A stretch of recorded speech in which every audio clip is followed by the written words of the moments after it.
요즘 이런 느낌 혹시 있으신가요? 시간은 흘러가는데 마음은 여전히 무겁게 남아있다는 느낌입니다. 특별히 잘못 살고 있는 것 같지는 않은데 괜히 나만 제자리에 멈춰 있는 것 같고 말을 꺼내고 나면 그냥 안 하는 게 나았나? 이런 생각이 먼저 들 때가 있습니다. 예전에는 말 한마디 하면 사람들이 귀 기울여 주었던 것 같은데 요즘은 말을 하고 나서 괜히 마음이 더 무거워질 때가 많습니다. 무시당한 것은 아닌데 존중받고 있다는 느낌도 아닌 그 중간 어딘가에 머무는 감정. 이 애매한 기분이 사람을 가장 조용히 지치게 합니다. 이상하지 않습니까? 많은 시간을 성실하게 살아왔는데도 마음은 왜 여전히 이렇게 바쁜 걸까요? 더 이상한 점은 이것입니다. 비슷한 나이, 비슷한 삶을 살아왔는데 누군가는 여전히 말에 힘이 있고 누군가는 점점 말수가 줄어든다는 점입니다. 많은 분들은 이렇게 말합니다. 요즘 세상이 그렇다. 나이가 들면 어쩔 수 없다. 그러나 오래전 정약용은 이 문제를 전혀 다르게 보았습니다. 세월은 사람을 늙게 만들 뿐 저절로 어른을 만들어주지는 않는다고 말입니다. 정약용의 글을 읽다 보면 이런 뜻이 반복해서 드러납니다. 사람이 나이를 먹는 것은 시간이 쌓이는 일이고 어른이 된다는 것은 마음을 덜어내는 일이다. 그는 어른을 이렇게 보았습니다. 많이 아는 사람이 아니라 많이 참을 줄 아는 사람이라고 했습니다. 여기서 말하는 참음은 억지로 삼키는 것이 아닙니다. 반응하지 않아도 되는 일에 굳이 반응하지 않는 태도입니다. 정약용은 말과 마음에 대해 이렇게 경계했습니다. 말은 적을수록 깊어지고 마음은 비울수록 편안해진다. 이 말은 이렇게도 들립니다. 지금부터라도 달라질 수 있다는 뜻입니다. 지금까지보다 더 잘 살아야 한다는 말이 아니라 괜히 써버리던 마음의 습관을 조금 덜어내도 된다는 뜻입니다. 오늘 이 영상은 나이를 먹어서 가벼워진 것이 아니라 시간이 흐를수록 더 많은 것을 짊어지고 살아온 탓에 지쳐있는 분들을 위한 이야기입니다. 첫 번째 이야기. 왜 우리는 나이가 들수록 더 쉽게 지치는가? 우리 세대는 참 성실하게 살아왔습니다. 남에게 폐를 끼치지 않으려 애썼고, 가족을 위해 희생했고, 이웃의 시선도 의식하며 살아왔습니다. 그래서 시간이 흐를수록 괜히 더 잘해야 할 것 같고, 더 단단해져야 할 것 같고, 마음이 먼저 바빠집니다. 이제 와서 돌아보면 정작 나를 위한 시간은 그리 많지 않았습니다. 마음의 과로라는 말이 있습니다. 몸은 쉬고 있는데 마음은 계속 일하고 있는 상태입니다. 명절 저녁 조카가 무심코 던진 한마디가 계속 귓가에 맴돕니다.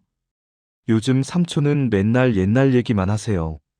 그 말을 곱씹게 됩니다.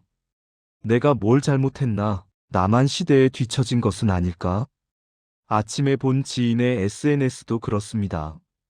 여행 사진, 건강해 보이는 모습, 손주들과 웃고 있는 얼굴. 나는 왜 이럴까?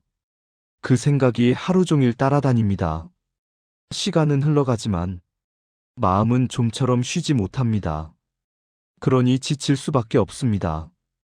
정약용은 마음에 대해 이렇게 경계했습니다. 마음이 바쁘면 아무리 쉬어도 쉰 것이 아니다. 쓸데없이 에너지를 쓰는 습관은 대체로 세 가지입니다.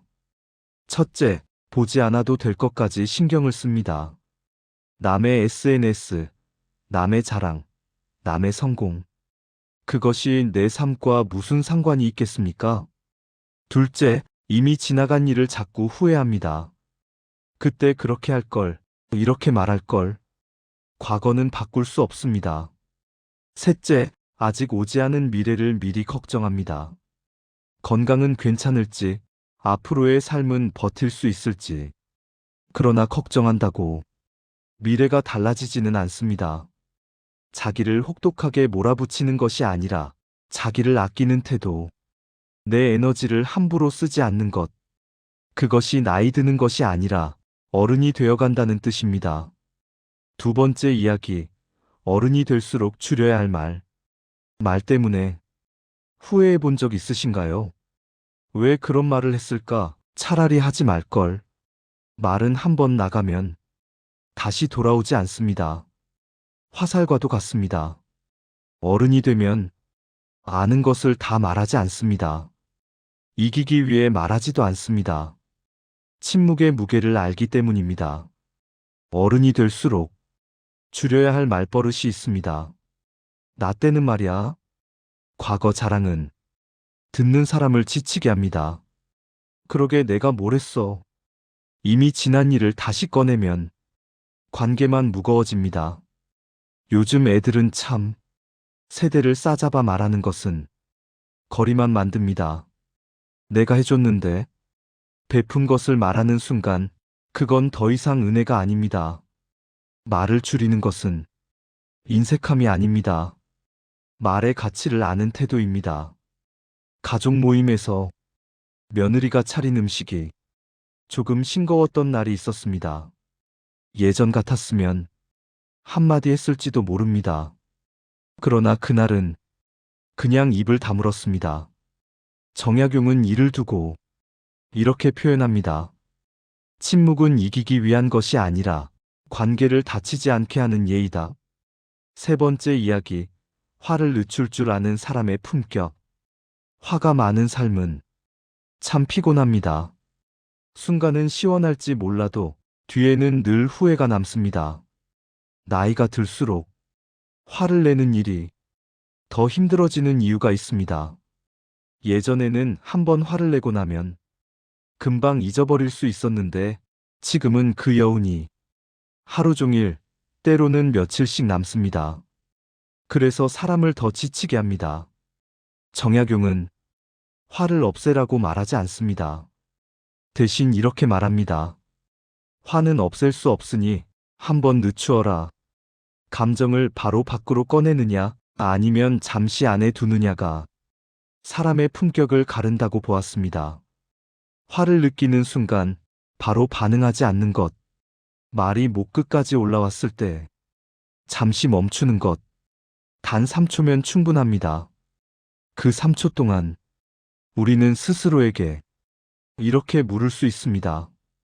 지금 이 화를 내면 무엇이 달라질까? 이 말이 관계를 더 좋게 만들까? 아니면 더 멀어지게 할까? 대부분의 경우 화는 문제를 해결하지 못합니다. 다만 관계를 거칠게 만들 뿐입니다. 정약용의 글을 읽다 보면 그는 분노를 힘의 표현으로 보지 않았습니다. 오히려 자기 통제가 느슨해진 상태로 보았습니다. 그래서 그는 화를 잘 내는 사람을 강한 사람이라 보지 않았고 화를 늦출 수 있는 사람을 단단한 사람이라 보았습니다. 어른은 이기는 사람이 아니라 넘길 줄 아는 사람입니다. 끝까지 옳고 그름을 가려내는 사람이 아니라 굳이 다투지 않아도 될 것을 알아보는 사람입니다. 화를 내지 않는 사람이 늘 참기만 하는 사람은 아닙니다. 오히려 어디까지 반응할지, 어디서 멈출지를 스스로 정한 사람입니다. 그래서 그 사람 옆은 편안합니다.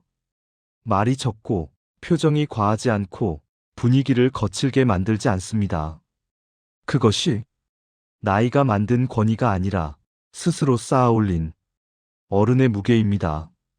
오늘 우리는 말을 줄이는 것, 화를 늦추는 것, 쓸데없는 데 마음을 쓰지 않는 것에 대해 이야기했습니다.